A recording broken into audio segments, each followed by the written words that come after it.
سلام، عرض ادب و احترام. امیدواریم که هر کجایی که هستید حالتون خوب باشه. یکی از مباحثی که همیشه در موردش اختلاف نظر وجود داره در استفاده کردن از نوره، اون آب سردی هست که باید قبل از نوره گذاشتن روی پوست، روی اون موضعی که میخواید نوره بذارید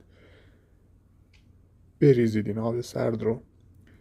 در منابع اومده که این آب سردی که قبل از نوره روی پوست ریخته میشه که اونجا توصیه شده که با آب سرد خالی پوست رو بشورید، نگفتن که بریزید. یعنی مثلا شما باید یه 10 ثانیه 20 ثانیه حداقل با آب سرد پوست رو بشورید. فوایدش رو توی استوری بعدی خدمتتون عرض می‌کنیم. دلیلش رو هم گفتن توی منابع، چند تا دلیل داره. یکی از اونها این هست که این آب سرد قبل از نوره کمک میکنه جلوگیری بشه از جوش زدن بعد از نوره.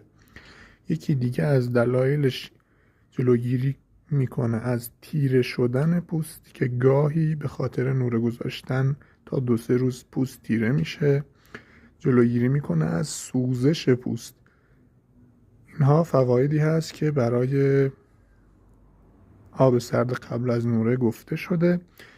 یک فایده دیگه هم شاید داشته باشه، اون هم این که چون منافذ پوست رو میبنده خواص دیگه